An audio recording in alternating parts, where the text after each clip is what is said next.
अस्सलाम वालेकुम, अली शाहिर। आपको मालूम है हम अपने चैनल पे आपसे शेयर करते हैं डिफरेंट तरह की इन्वेस्टमेंट्स जिसके थ्रू आप हासिल कर सकते हैं अपनी फाइनेंशियल फ्रीडम। कभी हम आपको रियल एस्टेट इन्वेस्टमेंट्स के बारे में बताते हैं, कभी हम आपको स्टॉक्स के बारे में बताते हैं और कभी हम क्रिप्टो के बारे में बात करते हैं। आज की जो वीडियो है वो क्रिप्टो के बारे में और ये बहुत इंटरेस्टिंग होने जा रही है। इसमें बहुत सारी एक्साइटिंग अपडेट्स हैं।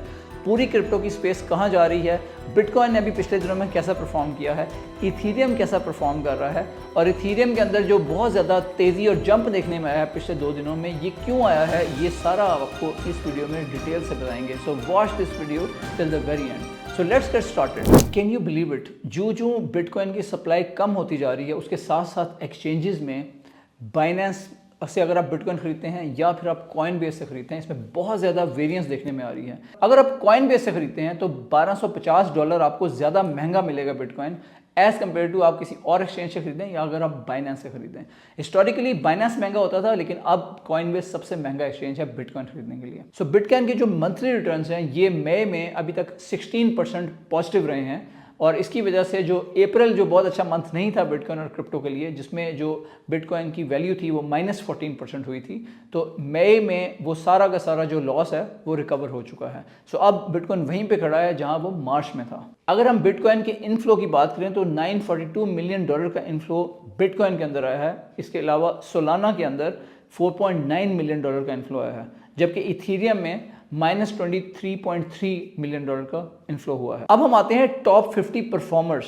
तो इसमें स्क्रीन में आपको लेफ्ट में नजर आ रहा है कि जो बेस्ट परफॉर्मिंग एसेट्स हैं, तो इनमें आप देख सकते हैं कि मीम कॉइन्स ने सबसे ज़्यादा अच्छा परफॉर्म किया है, जिसमें पेपे और विफ सरफहरिस्त हैं।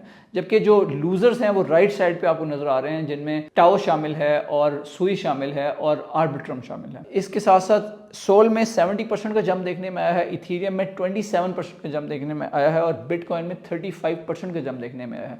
इथीरियम के अंदर जो सर्ज आई है परसों, उसको इंक्लूड करके उसके बाद ये अभी भी 27% का जंप आया है। तो सबसे आगे अगर आप देखें तो इन तीनों में जो सरफहरिस्त है वो सोल है, जिसने 70% का जंप लिया है। अब हम आते हैं इस वीडियो की सबसे इंपॉर्टेंट अपडेट पे, जो इथीरियम के बारे में है।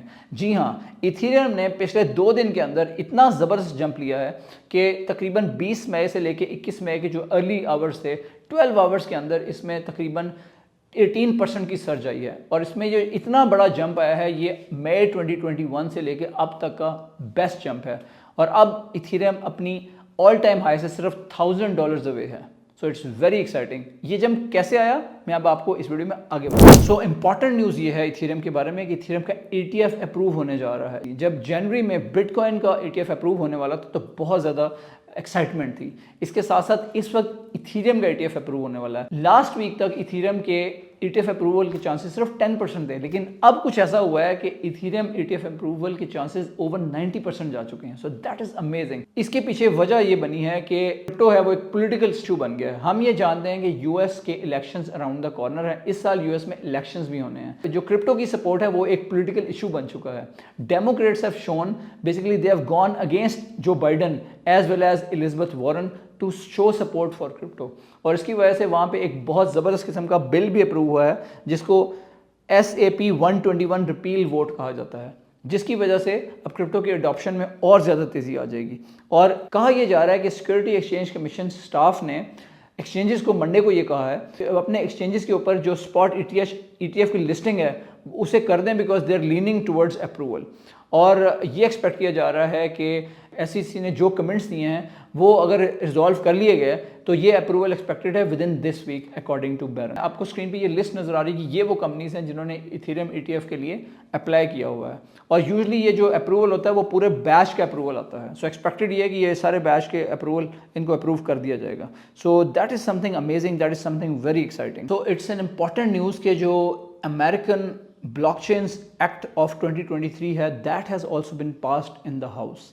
So that is amazing and this removes the power from the US security over crypto. अब इंडस्ट्री का सेंटिमेंट बहुत पॉजिटिव है, क्योंकि अगर इथीरियम का ETF भी इम्प्रूव हो जाता है so that means the whole industry is being approve. अगर आपको स्क्रीन पे दिखाया जाए तो Ethereum has done very well as you can see in the last 2 days और इसने काफ़ी सारी कसर निकाल दी है। But Sol has done 500% better, and that also includes जो Ethereum का gain last 2 days में हुआ है. So these are the key updates and really exciting updates and exciting times for crypto. So let's see कि Ethereum का ETF approve होता है इस week में या नहीं. Stay tuned for more and keep me updated. Thank you.